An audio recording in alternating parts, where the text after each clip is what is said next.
warahmatullahi wabarakatuh. Innal hamdalillah nahmaduhu wa nasta'inuhu wa nastaghfiruh wa na'udzu billahi min shururi anfusina wa min sayyiati a'malina. Man yahdihillahu fala mudilla lahu wa man yudlil fala hadiya lahu. Asyhadu an la ilaha illallah wahdahu la syarika lahu wa asyhadu anna Muhammadan abduhu wa rasuluhu alladzi la nabiyya ba'dahu. Syukur kita panjatkan kepada Allah, salawat dan salam semoga tercurahkan kepada Nabi Muhammad sallallahu alaihi wasallam.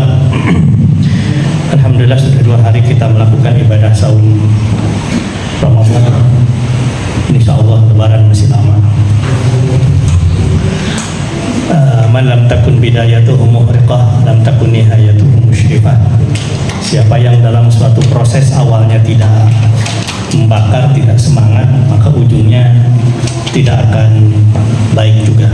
Jadi akhir yang baik itu harus diawali dengan awal yang baik, dan puncak dari amalan itu adalah ada pada ujungnya. Sekarang masih awal-awal Ramadan, kita perbaiki niat, iman, semangat kita. Tidak semuanya bisa berjumpa dengan bulan Ramadan.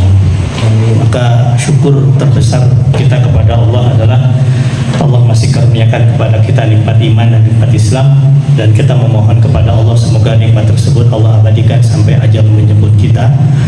Dan yang kedua adalah Allah masih karuniakan kepada kita nikmat sehat, nikmat yang kata Rasulullah nikmat termahal daripada setelah nikmat iman dan nikmat Islam, yang sering kali kita melupakan nikmat tersebut.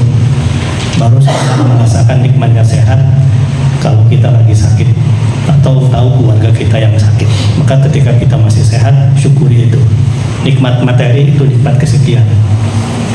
Sering saya sampaikan, lebih baik kaya raya tapi sakit-sakitan, ataukah hidup pas-pasan tapi sehat bugar.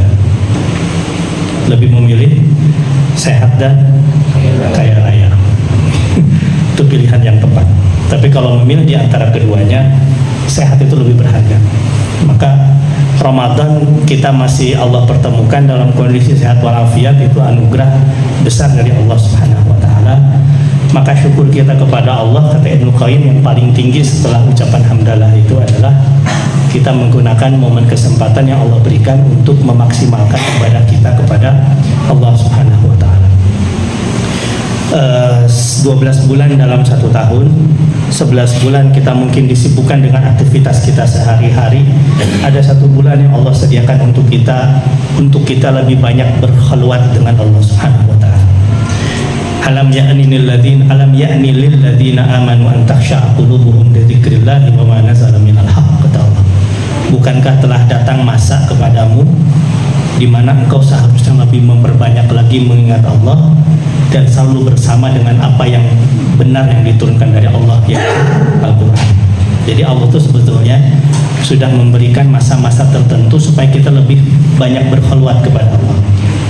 Wala yakunu kalladzina utul kitaba min qablu fatala alaihimul amad faqasat qulubuhum. Janganlah mereka seperti orang-orang yang telah kami berikan kepada mereka kitab, fatala alaihimul amad, jangka waktu yang begitu panjang peringatan datang kepada mereka, faqasat qulubuhum, tetapi hati mereka semakin keras. Kenapa? Karena jauh dari Allah, jauh dari kitab yang Allah turunkan kepada mereka. Nah, Ramadan itu sebetulnya momen 11 bulan kita beraktivitas keseharian kita. Ada 1 bulan yang mencaci iman kita supaya khalwat kita kepada Allah lebih maksimal dibandingkan bulan-bulan yang lain.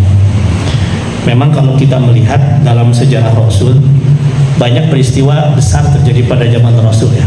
Di antaranya perang Badar dan perang yang lainnya.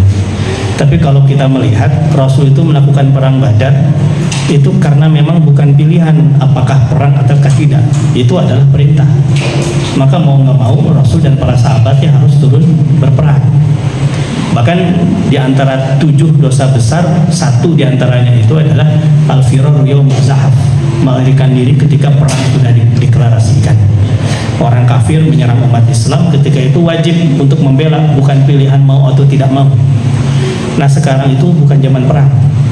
Aktivitas aktivitas kita juga mungkin tidak sebanyak zaman Rasulullah SAW.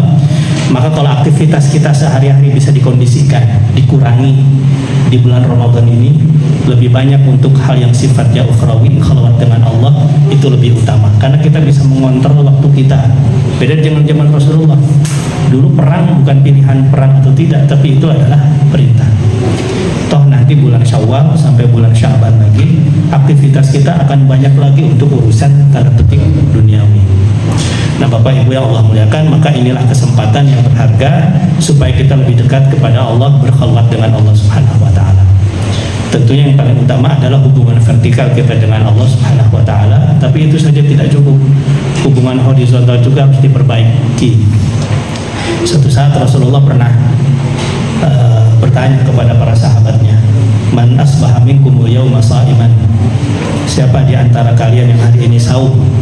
Abu Bakar angkat tangan, "Ana ya Rasulullah." Saya wahai Rasulullah, hari ini sedang saum. Tapi ternyata Rasul tidak hanya bertanya itu. Rasul mengatakan, "Man at'ama minkumul yauma miskinan." Siapa yang hari ini sudah memberikan makan kepada fakir miskin?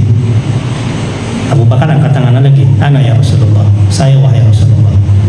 Rasul bertanya lagi, "Man ada minkumul yauma maridan?" Siapa yang hari ini sudah menjenguk fakir miskin, sudah menjenguk orang sakit? Abu Bakar angkat tangan lagi, "Ana ya Rasulullah." Yang terakhir Rasul bertanya lagi, "Man tabi'a minkumul yauma janazatan?" Siapa yang hari ini sudah mengantar jenazah ke kuburan? Yang angkat tangan ternyata Abu Bakar lagi, "Ana ya Rasulullah." 4 pertanyaan dari Rasul, yang menjawabnya Abu Bakar. Dari 4 pertanyaan tersebut, 1 itu hubungan vertikal, 3 hubungan horizontal. Yang 1 tentang saum, yang ketiganya itu adalah sedekah, nengok orang sakit, mengantar jenazah, ini hubungan horizontal. Di ujung kalimatnya Rasul mengatakan, tidaklah seseorang terkumpul 4 kebaikan ini, maka pasti akan masuk surga. Ternyata saum saja tidak cukup, harus ditambah dengan ibadah horizontalnya. Makanya kenapa Rasulullah, kata Aisyah, Rasul itu jawad, Rasul itu dermawan. Ketika Ramadan lebih dermawan lagi. Artinya apa? Aspek horizontalnya dipenuhi. Maka kesempatan untuk sedekah di bulan Ramadan terbuka lebar. Siapa yang memanfaatnya akan melengkapi ibadah saum, menghantarkan kita kepada surga. Apalagi berbuka ya, memberikan kesempatan berbuka. Itu kata Rasulullah akan mendapatkan pahala saum tanpa mengurangi pahala saumnya. Apalagi kalau yang dikasih itu gorengan, lebih menyenangkan yang buka gitu.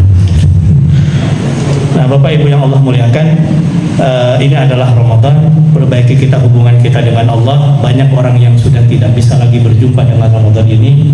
Tahun kemarin mungkin masih berjumpa dengan kita, sekarang sudah tidak. Itulah sudah ketetapan Allah. Kita tinggal mendoakan saudara-saudara kita yang sudah mendahului kita. Kita yang masih ada kesempatan ini gunakan sebaik mungkin. Dan yang perlu dicatat terakhir, Ramadan dari awal sampai akhirnya itu mengandung rahmat, maghfirah, dan itqu minan nar. Hadis Nabi yang menjelaskan 10 hari pertama rahmat, 10 hari kedua maghfirah, 10 hari ketiga itqu minan nar, itu hadis dhaif, masuk kategori hadis munkar karena bertentangan dengan hadis yang lebih kuat. Rasul mengatakan, "Walillahi utaqa minan nar fi Ramadan wa dzalika fi kulli lailah." Dan Allah itu memiliki list daftar nama-nama orang yang dibebaskan dari api neraka pada bulan Ramadan, dan itu setiap malam, kata Rasulullah. Ini hadisnya hadis sahih. Karena secara manapun tidak logis. Kalau pembebasan neraka di 10 hari terakhir, bagaimana dengan orang yang mendapatkan Ramadan tapi baru 10 hari pertama? Berarti dia tidak dibebaskan dari api, tidak dibebaskan daripada api neraka. Dan mudah-mudahan kita semua termasuk orang yang dicatat oleh Allah yang masuk daftar dibebaskan dari api neraka. Barakallahu